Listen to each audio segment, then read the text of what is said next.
The late afternoon sun spilled across the mall parking lot as shoppers hurried to their cars. Among them was Frank Johnson, a tall black man with a calm demeanor, carrying a couple of shopping bags after picking up some supplies. He wasn't in uniform, just a plain hoodie, jeans, and sneakers. To anyone passing by, he looked like just another man heading home after a long day. As he slid the key into the lock, sharp footsteps echoed behind him. "Step away from the vehicle." A harsh voice barked. Frank turned, startled. Two uniformed officers approached. Officer Jake, tall and broad with a hard glare, and his partner, Officer Tim, who trailed slightly behind, more cautious in his movements. "This is my car," Frank explained evenly, holding up his keys. "My registration and ID are in the glove compartment. You can check for yourself." Jake sneered, his lip curling in contempt. "People like you are always guilty. Save your excuses." Before Frank could say another word, Jake grabbed his wrist. In one swift motion, the snap of cold steel cuffs clamped around him. Shoppers stopped and stared as Frank was shoved against the hood of the car. Tim hesitated. Something about the situation didn't sit right with him, but Jake was already steering Frank toward the squad car. "Guilty until proven guilty," Jake muttered under his breath, dragging him away. Frank was taken to the station, fingerprinted, and shoved into a holding cell. He didn't argue. He didn't shout. He sat down quietly on the metal bench, his face unreadable. Hours later, as the station quieted, Officer Tim walked into the holding area. He stopped outside the bars, staring at Frank for a moment before speaking. "You sure that car belongs to you?" Tim asked cautiously.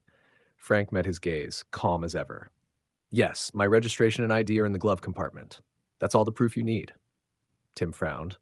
"Then why not make a scene? Why stay so calm while you're locked up?" Frank leaned forward slightly. His voice was steady, deliberate. "Because the truth doesn't need shouting, it just needs to be seen." The words stuck in Tim's mind long after he left. That night, Tim drove to the police impound. The floodlights bathed the parked vehicles in a pale glow. He spotted Jake near Frank's car. "I already checked it," Jake said quickly, almost too quickly. "There's nothing in the glove box." Tim stepped closer. "Then let me check for myself." Jake immediately blocked him. "Drop it, Tim. He's guilty." End of story. The defiance in Jake's tone made Tim's stomach twist. It wasn't confidence. It was desperation. Tim backed off, but his suspicion only deepened. By morning, he knew he couldn't stay silent. He marched into the chief's office, closing the door behind him. The blinds were drawn halfway, sunlight cutting lines across the desk. "Sir," Tim began, his voice heavy, "I need to report something. It's about yesterday's arrest." The chief leaned back, steepling his fingers. "Go on." Tim explained everything. Frank's calm insistence, Jake's refusal to let him see the car at the impound, and the gnawing feeling that something was terribly wrong. The chief listened without interrupting. When Tim finished, the chief's lips curled into a faint smile. "Don't worry, Officer Tim," he said evenly. "We'll handle this." That afternoon, the entire department was called into a meeting.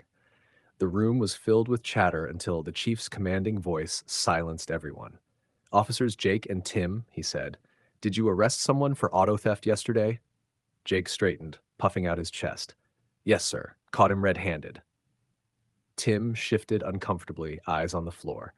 The chief pressed a button and the projector flickered on. The first video appeared, footage from the mall parking lot.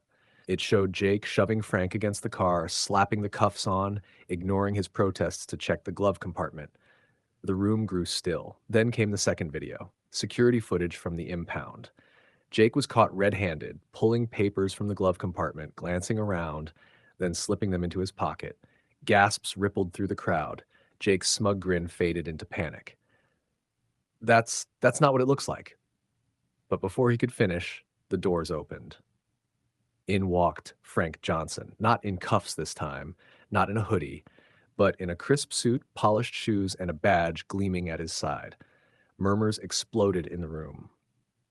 The chief raised a hand for silence. "Gentlemen, the man you arrested yesterday is Detective Frank Johnson. He was part of an internal investigation.